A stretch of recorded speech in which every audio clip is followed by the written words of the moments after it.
Welcome everyone to another Saturday morning at the Art Clinic Online. Today we have Laurel Lukaszewski, who is a ceramicist, installation artist, I would actually call you as well, painter of ceramics. And Laurel's just one of those people that when you see her work in person, it's just an experience. And I encourage you all to, if aside from seeing her work today, she's exhibiting at Art of Matic. She's in room 5094. So if you get a chance to go visit the 5th floor, her space is really phenomenal, and I highly recommend checking it out. It's a little bit of a maze, but it's worth the find when you get there. And you can probably notice just from the backdrop of Laurel currently, her work is largely derived from elements of nature, rhythms and patterns and things like that. And it also has a heavy influence from Japanese culture. And I'm sure she'll talk more about that, so I won't get it too much into it.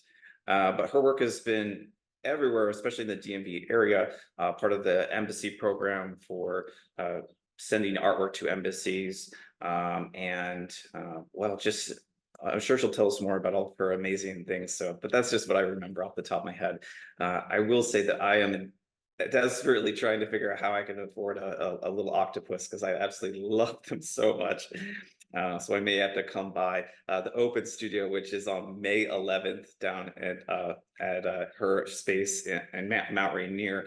I put the address in the chat for the open studio on May 11th, but it's not only her studio, but also Washington Glass School, who we've showcased at the Art Clinic Online before, Otis Street, amongst others, Red Dirt and so forth. Without further ado, I'd like to introduce Laurel Lukaszewski. Welcome. Thank you so much, Jordan. I really appreciate everyone joining us today. And it's always exciting to be able to share my work and tell a little bit about what I do and why I do it and how I do it. I do have a slideshow, but I think I'm going to give a quick, well, I'll try to make it quick, background so you'll understand where some of my work is coming from and the influences that it's had. I have worked with clay since I was a kid. I started with summer classes at a community center when I was about 11. And I was very fortunate because I got to work with clay in school as well. I had a phenomenal art teacher when I was in middle school and high school. And so it was one of those things where clay was just something I really enjoyed. And I really enjoyed hand building. When I was introduced to the wheel, I was 11 years old with short legs, and they only had kick wheels. And so learning how to throw on the wheel as a child, I have had issues with it for a very long time. I now can throw just fine, but it took me a long time to get over my reluctance to work on the wheel. I didn't study art per se in college. I have two passions, and one of them is art and particularly clay, but the other one is international affairs and in particular Japan. And so when I was in undergraduate school, I struggled between the two, and Japan won out, and I ended up going and working on the Japan Exchange and Teaching Program with the Japanese government on the southern island of Tanegashima, which is an island south of Kyushu. And I was there for 2 years working at a board of education. But while I was there, everyone wanted to know what my hobby was. And I told everyone my hobby was pottery. And one of the teachers had a pottery studio. So I got to work in her pottery studio. And I will say it was nothing like you hear about the Americans going and being an apprentice in this pottery studio in Japan. It's like, it was not that. It was me with 2 other ladies, probably, once or twice a week, and they spoke 0 English, and I would work on the wheel, and I did learn some techniques. I learned how Japanese throwing style and working off the hump, and that was really very valuable for me even now. But the best part of it is the gossip. I got to learn so much because they would forget I was there. And so I would learn all sorts of interesting little tidbits about the neighbors. But I came back and actually went to grad school and continued to study Japanese, and then worked in U.S. Japan relations in the nonprofit world for quite some time. But it was through that work that I met a Japanese style potter. Willie Singleton from Pennsylvania, who has an Anagama kiln. He had spent time in Japan. We met and he introduced me to Margaret Boozer at Red Dirt Studio. And this was in 2003. And at that point, I didn't have a pottery studio that I could work at. And I was really missing working with clay. And Margaret has her seminar. And so I joined the seminar in 2003, and I did that for about 3 years with her. And I will say that that experience is really what put me on the trajectory that I'm on today. And it was seeing people who took clay seriously and who loved clay and who were passionate about it, but were doing really interesting things. It really inspired me to try and do interesting things. And so I owe a lot to Margaret. I think, you know, she really was an inspiration. And so Margaret is, she runs Red Dirt Studio. For those of you who have been in the Mount Rainier area, she now has a firehouse for her studio. It's an amazing space. I think she has almost 20 or 30 artists in there with her.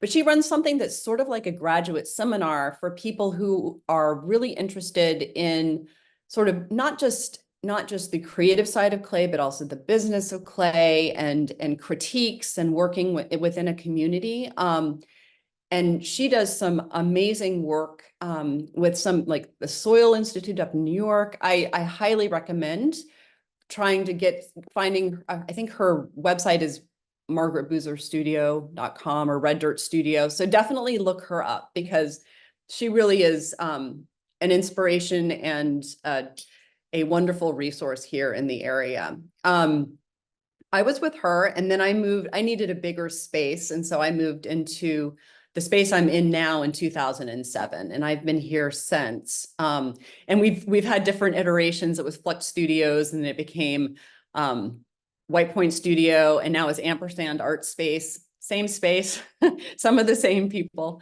But Mount Rainier is a really great place to be. When I was with Margaret and at Red Dirt, I started thinking about my work as I was very interested in sculpture, and I was very interested in creating sort of these three-dimensional line drawings. I have been an obsessive doodler for my entire life. And like, if there's a blank piece of paper and someone's talking, I will be doodling.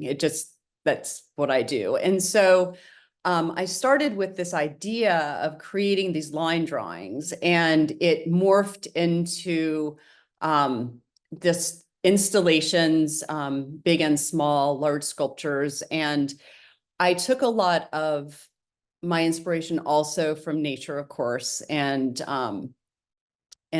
Japan in particular, just because for so much of my professional life, I've spent trying to create bridges between the U.S. and Japan, grassroots exchange and cultural understanding. And so that's just a very large part of what I do on a daily basis. And so it sort of has infiltrated into sort of conceptually aspects of my art. I think what I might do is I have lots and lots of slides, and I'd love to share with you I'll talk over the slides, but it'll give you a better sense of what I'm talking about if you can see what I'm talking about. So I'm going to go ahead and share my screen, and hopefully this will work. Okay, so what I'm sharing right here is just from my very first solo show. This was in 2006, and I created this piece. The first time I saw it actually all together was when I installed it in this space. It was a gallery called Project 4. And it's porcelain. It's probably about 400 pounds of porcelain, 400 to 500 pounds of porcelain. And but this was sort of the start of this idea that I had of creating these drawings that weren't permanent. Sort of this idea that you install them, and then when I remove these coil pieces, they change. And but it evokes to me, you know, moss hanging from the trees, and sort of the Spanish moss in the South. And then I'm also inspired by other aspects of nature, and I love movement. And I think that's one thing that all of my pieces, whether it's a figurative sculpture or or an abstract sculpture, this idea of capturing a moment in time is really important to me. And I think, you know, when you see different things in nature, you also realize there's this living movement. And even though you can't see it moving, you can see evidence of it having moved.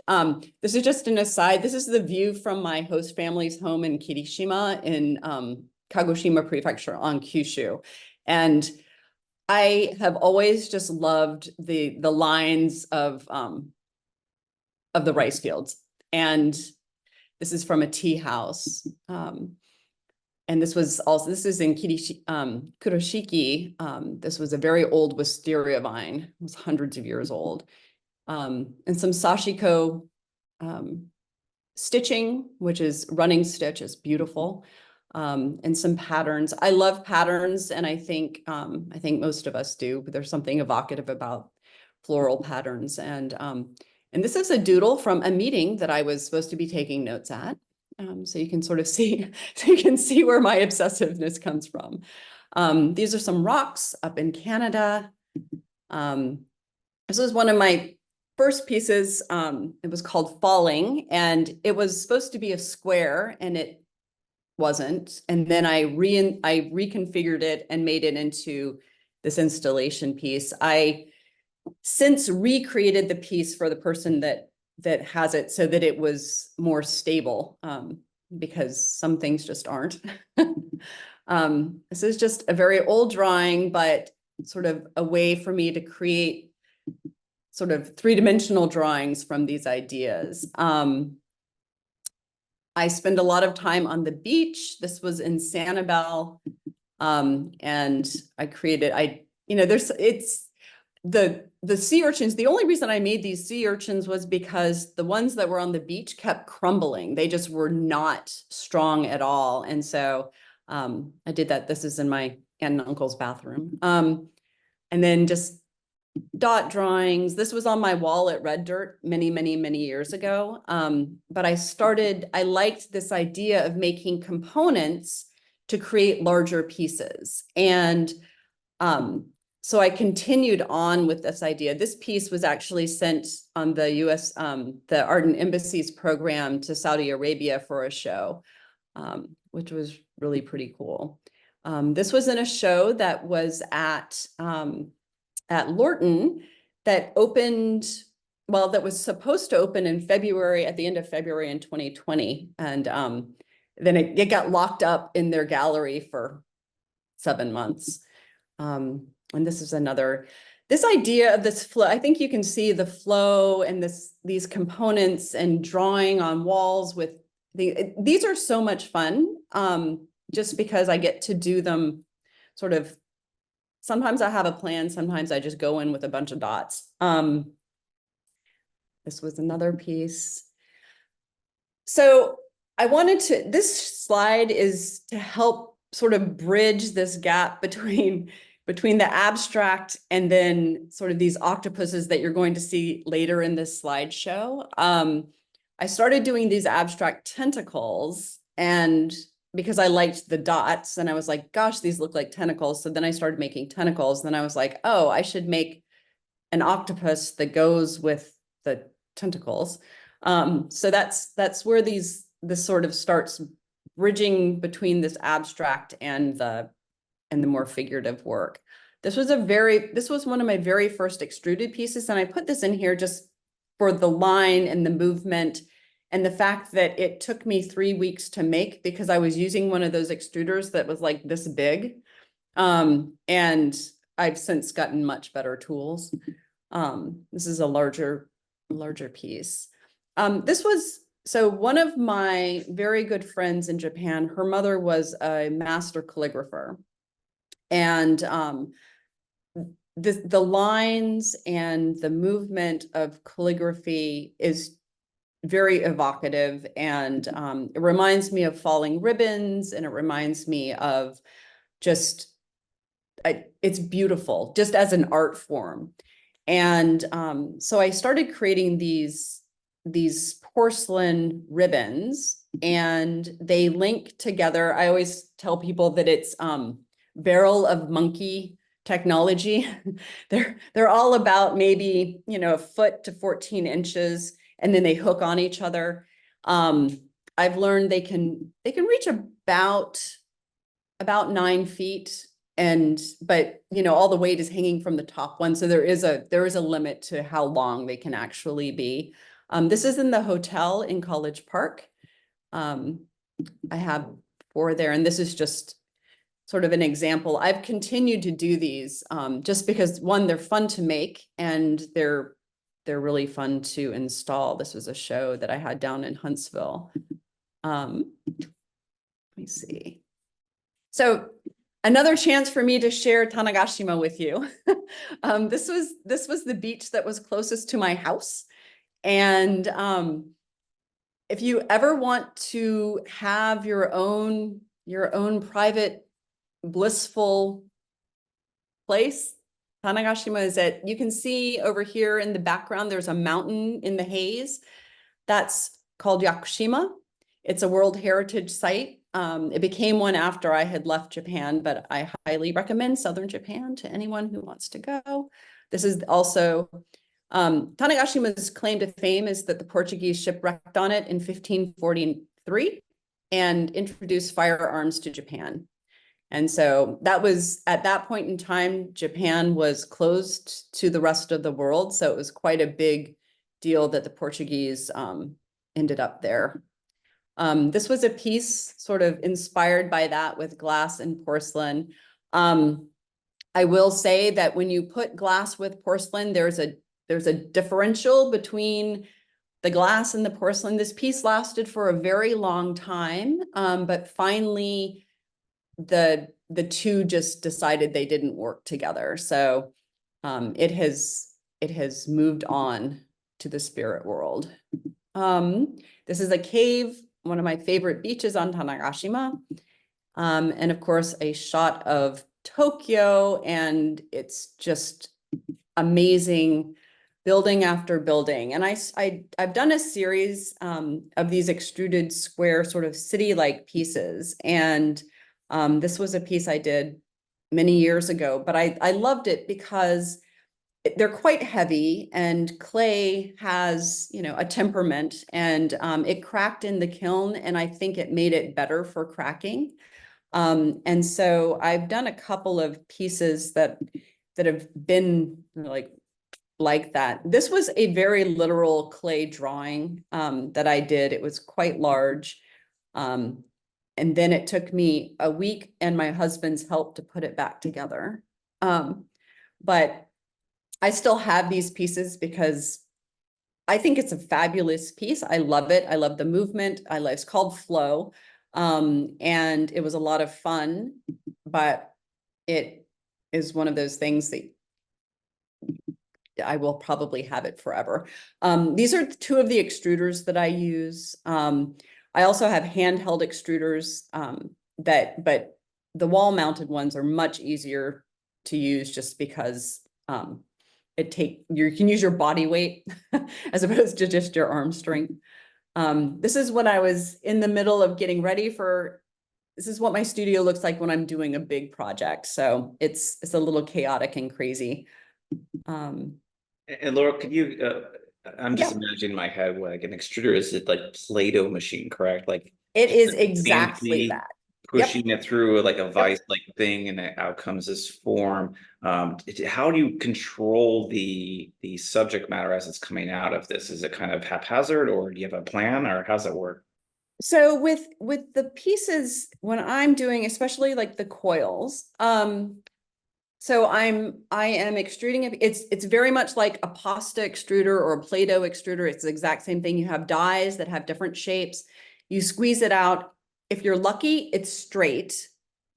Sometimes if it's a little offset, it'll create a curl or a curve, but generally I try to make it so that it's coming down straight. And depending on the width of the coil, if it's a round coil, it sort of has a diameter that it wants to be in, like it will coil, excuse me. You can sort of see on this, the bottom there where I've sort of made them into a coil, but they'll be about the same diameter. And then the length, I've learned that about 12 inches is a good length for them. I can do some a bit longer, and sometimes I will depending on the piece, but the longer they are, the more fragile they get. And but in general, it's just they come out straight. And then I will say that I did a residency out in Seattle for a show, and I decided to make all of my work out in Seattle. I was at Pottery Northwest, and the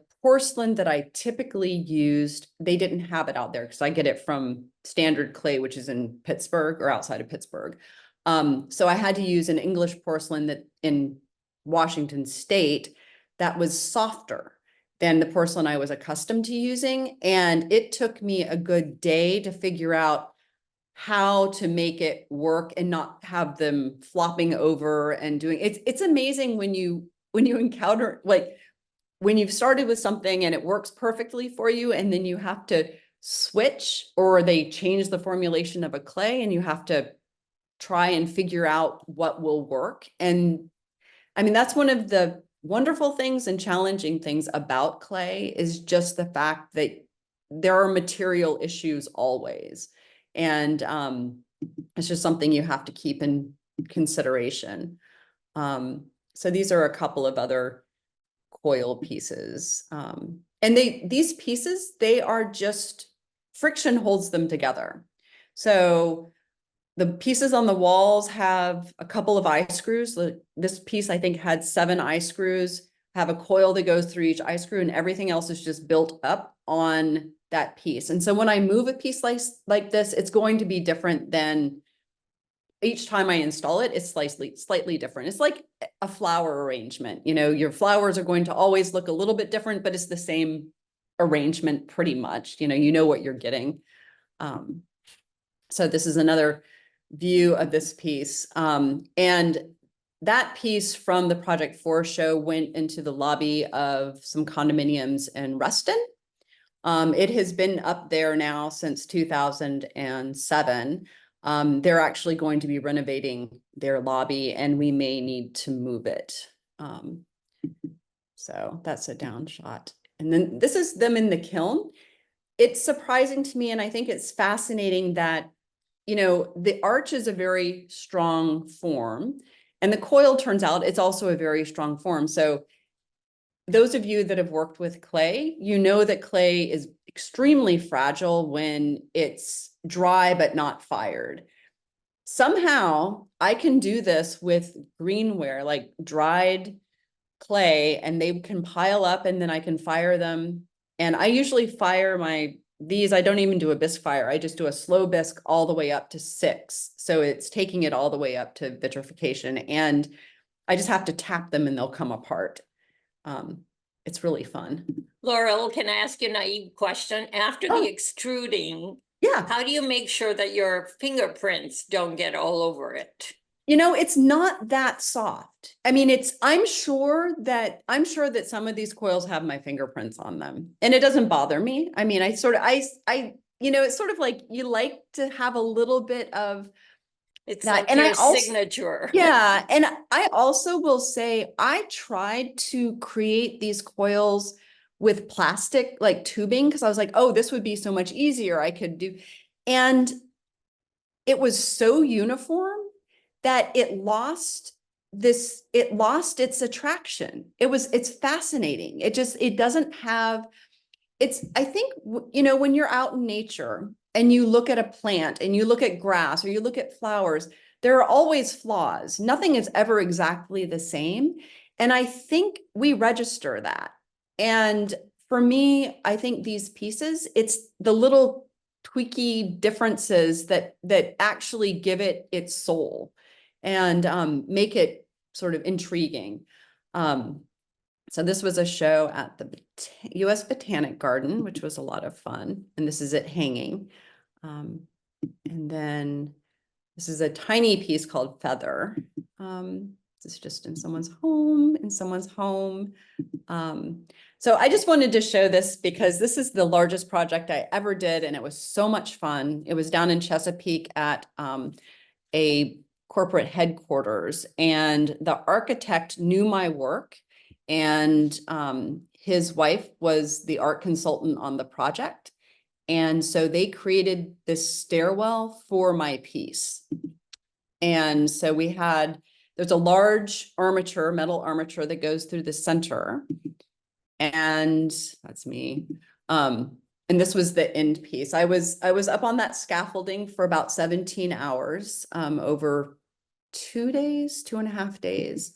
But it just was a really, really fun project. It was at the very end of 2018 and the beginning of 2019. They also commissioned me to do niches in some of the other floors. And so I did these other coil pieces. It was just so much fun. I was down there for about 2 weeks, and it was really neat. These are just some more extruded pieces, and these are just tubes that I extruded, and I then put them in the Foggy Bottom has a sculpture show, and I did that. I think this was in 2014, maybe. But the Tulips made it, honestly. It was just wonderful. And these are just a couple of pictures of pieces in different areas. These are based on the sound of thunder, or how I would visualize the sound of thunder. Let me have some pieces that were, once again, this is a good example of what happens sometimes in the kiln, and it sort of makes it even better. These are hanabi or firework pieces that I've done. And then leaves, I'm going to go a little bit fast. These are just cookie cutter leaves that I created many, and then did an installation of fallen leaves. And it gave me a much better appreciation for how many leaves you actually are raking up in the fall. And then I also did those outdoors. Turns out when you put unglazed porcelain out in nature for 6 months, it gets really, really, really dirty.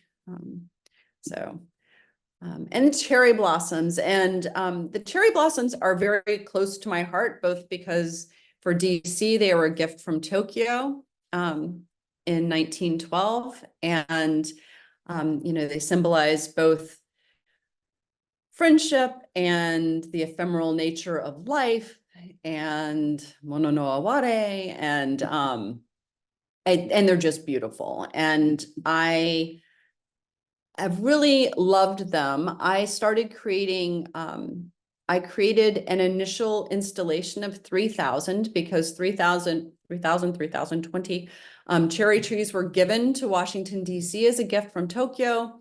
So I created an installation of 3,000 cherry blossoms that went into a show initially at Project 4. And this is at a show a couple years later. The dots are how, when I'm doing an installation, this is how I map out how I'm going to have the flow and where I'm going to drill all of my hundreds of holes in the wall, which galleries just love. But this is the final installation, and it's really, there's something soft of it. And so actually at Artomatic, I have some pink blossoms that are along the back wall, and there's just something very soothing and evocative about cherry blossoms and these tiny little blossoms. And I also made a ridiculous amount of petals that I put on the floor. And this is in a couple of houses that I've done around the DC area. And I love this installation because I don't think you think a lot about putting artwork above a doorway. And I think it's an interesting way to add artwork to a space. And the shadows are just wonderful. This was a piece that I did called The Path of Water, which is just a bunch of really thin circles and these cups, and I did them as an installation. And then during COVID, I started making these chains, and I was trying to bring the chains in with some of my extruded pieces, sort of like jewelry for the wall. And I haven't done a lot. I've done like 2 pieces like that. And the cicadas from this is from the Brood X. They were very inspiring because I had so many of them in my yard, and they were so slow and dumb. And they would just so it was so easy to get great pictures of them and their little red eyes. And so I decided to do a whole series based on the cicadas. And this is where I started moving towards, during COVID, the thought of making large sculpture just didn't make a lot of sense. I didn't know what I was going to do with the work if I created it. And so 2 things happened. One, I have a good friend that runs a DC sake company, and she asked me if I was willing to do sake ware. And I was like, that's a great idea. And then I've always loved blue and white pottery, both Delftblauw from the Netherlands and Arita pottery from Japan. And then, of course, you have the Chinese blue and white, and it's worldwide. And for me, discovering that my underglaze, this gets my drawing out of my system, because these are all freehand and they're just really fun. So I just continued to sort of focus on smaller things that I could do in the studio, and have had a really great time with them. This was a collaborative piece that I did for my friend's sake company. Let me see. She made, let me go back to that because I just think it's great. It was a watercolor, and then I put it into Photoshop, and then I added the cups. This is how I actually paint. I paint with a little tiny squeeze bottle to do outlines, and then I paint with teeny tiny brushes to fill it in and do some of the other details. But so this is where my octopuses, like the earlier dots, so these became sort of these, and these are all porcelain, and they're hand painted, and the barnacles are porcelain barnacles. There's a story behind the barnacles, and I think I have a picture of why. Let me see if I have. That's the inside. It's very interesting. Painting the inside of these bowls is really challenging. And every time I'm doing one, I'm like, I don't really need to paint the inside. And then I'm like, no, but it looks so much better. So it's sort of like the over the top that I really enjoy. Another one of my octopuses. This is the details here done with porcelain slip on black stoneware. And they have to be done before they're this, so everything is leather hard. And I made 2 of these octopuses. I'm not sure I'll ever make them again because they were so terrifying. Like, just trying not to knock the legs off was ridiculous.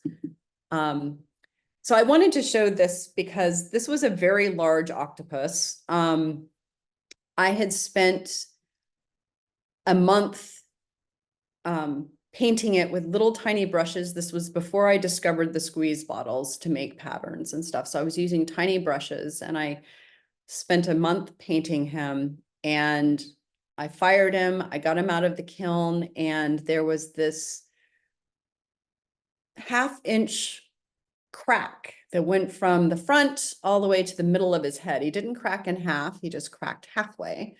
And I was like, I am not going to give up on this stupid thing because I'd spent too much time on it. So I started thinking about what I could do. And I had friends that were like, oh, you could do kintsugi, which is the gold lacquer. I was like, do you know how much gold that would have to be? It was a significant crack. And so I was like, well, and I thought back to all of my, my childhood in the Puget Sound where barnacles cover everything, and we were constantly getting cut by them. And I was like, that's such a great, because you can't control where a barnacle goes. It just covers stuff, whether it's beautiful and precious or not. So I made the barnacles for this specifically. I had never made them before, and I was so pleased with how it looked that I started putting them on many other pieces. I think the organic nature of them next to this graphic sort of nature is just, it's wonderful. And I love doing them, and so I glaze around these. It's a little tedious, but at least they're bisque fired. So it's not a super fragile thing, it just takes time. And then we get to the bunnies in spring. And so the bunnies are they're two things. One, they're adorable and cute, and I love bunnies. But in art, because art you need to have something behind it too, or I feel like they actually represent something for me. And what it is as a child, of course, I wanted a bunny rabbit. I wanted a lop-eared bunny, very specifically. I wanted a lop-eared bunny very, very badly. And of course, I never got one. And so they sort of represent this, all of those things that you desire that you don't get.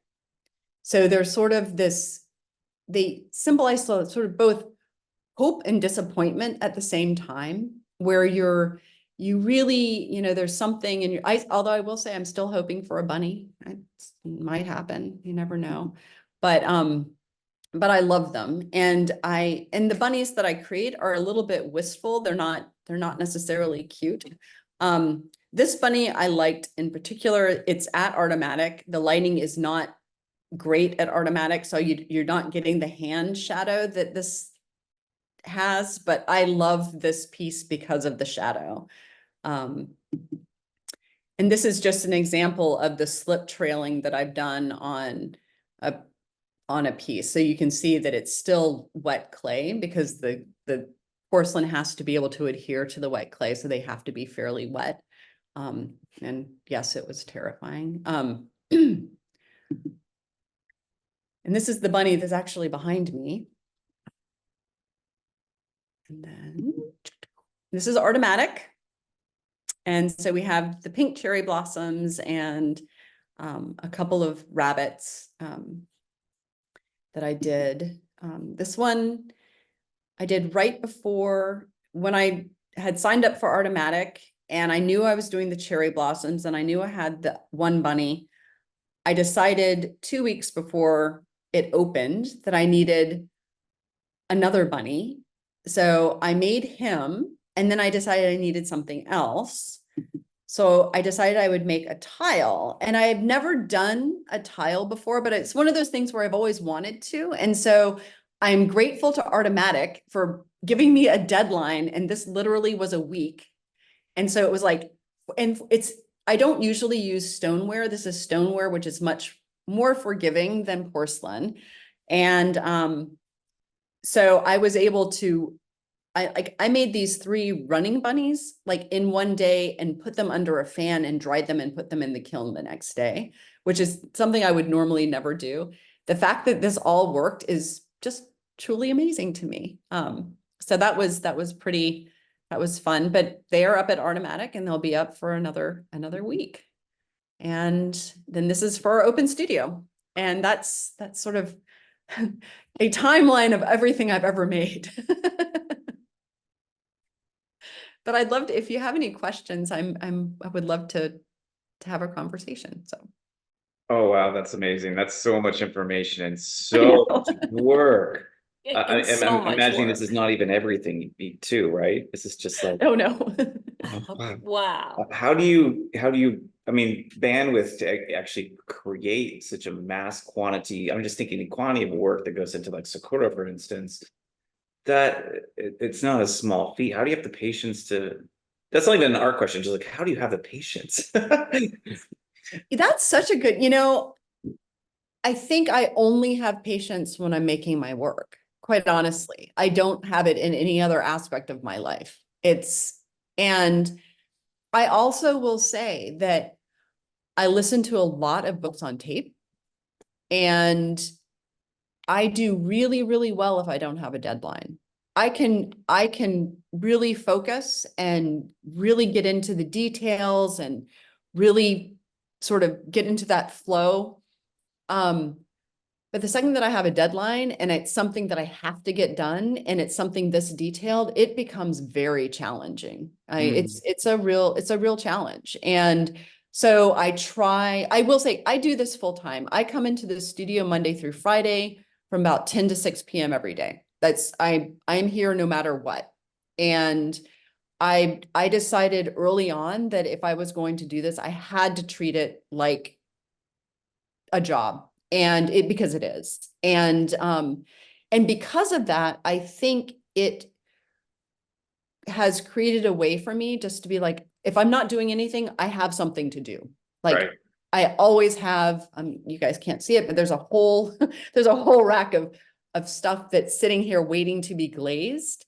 And I mean, there's some bowls from 2021 that I haven't even had time to do yet, but I go back and forth trying to decide. So. I was reminded of the quote. It's like the inspiration is for amateurs. The rest of us just go to work. Yes. Well, I just want to say, this has been a trip, and I spent much of the time giggling because they're so wonderful. But thank you.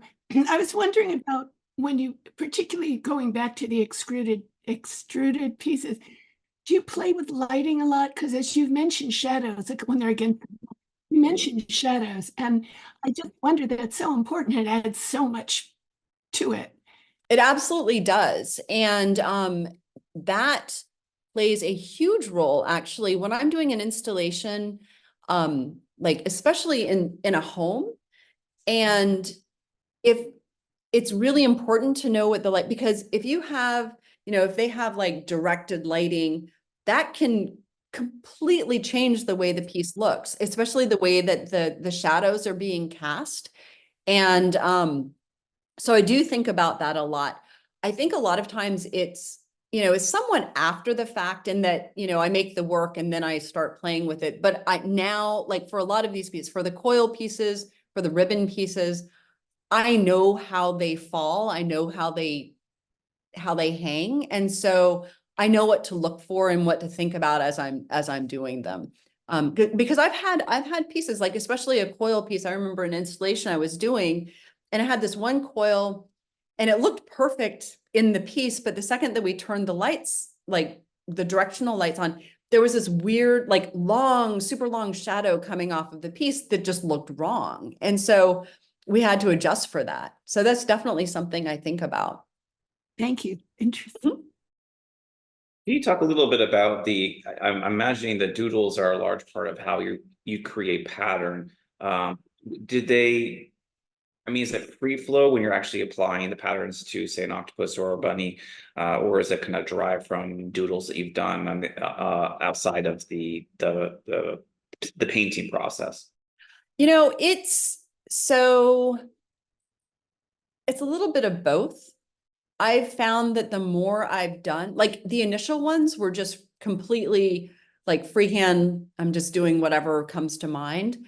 And then as I've sort of developed that body of work, I tend to do a lot of floral patterns. And when I'm doing floral patterns, I tend to put in both cherry blossoms and chrysanthemums, which are sort of the spring and fall. And sometimes I'll be a little bit more deliberate about what it is that I'm like, okay, I'm thinking of fall flowers and using that as a jumping point.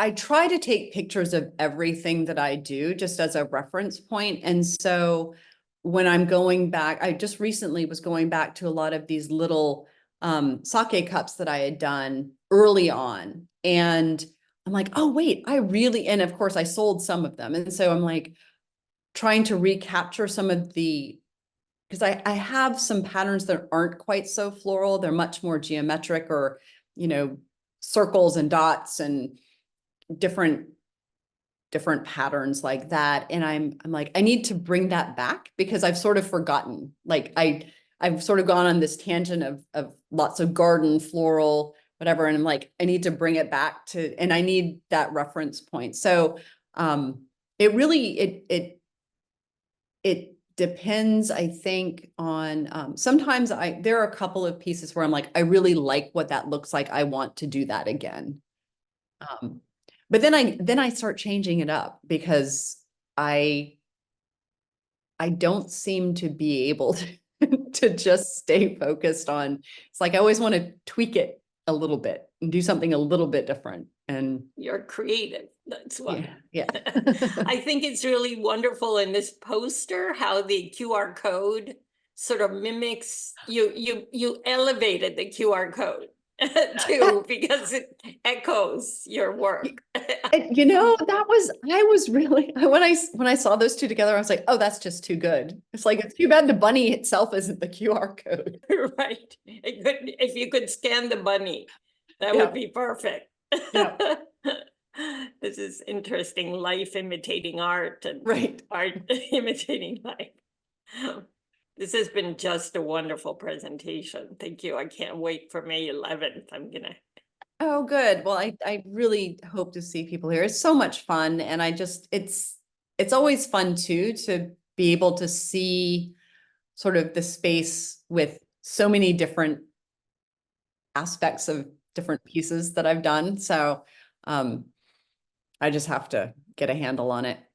It's fantastic. Thank you. Open studios. I'm putting the open studios in my calendar. Yeah, me too, actually.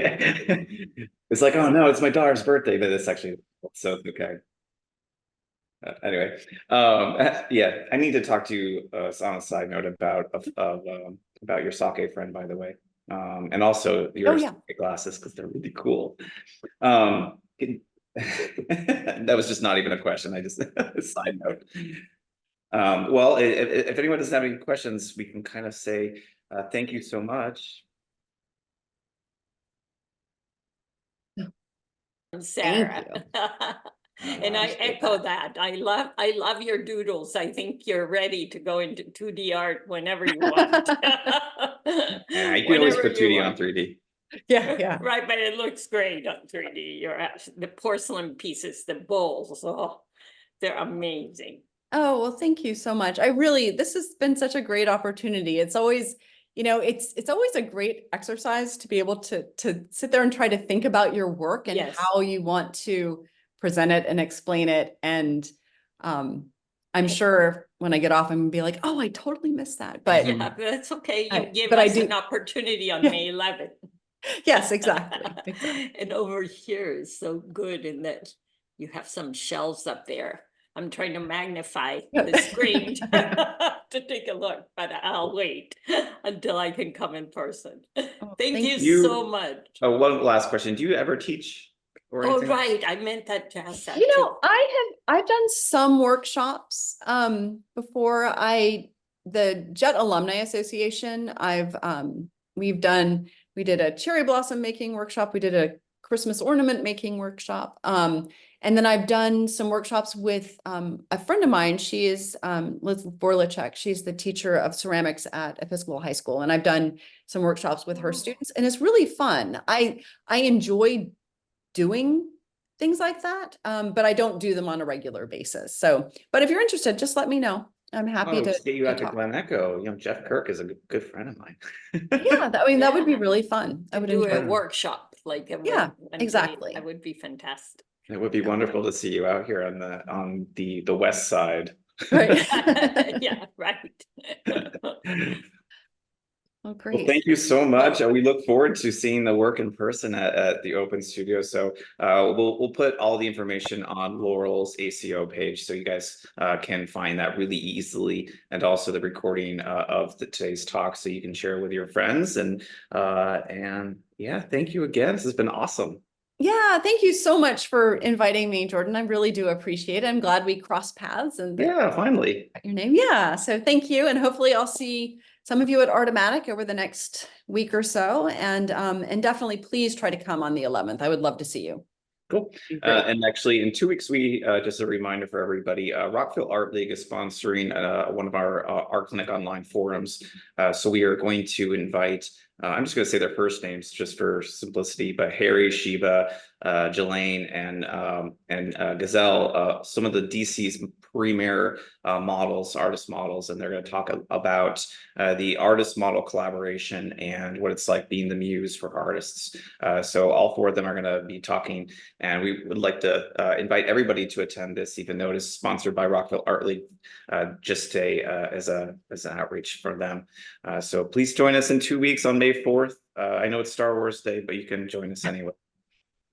Anyway, thanks everybody. Cool. Thank you. All right, have a great one. Thank you. Bye-bye. Bye.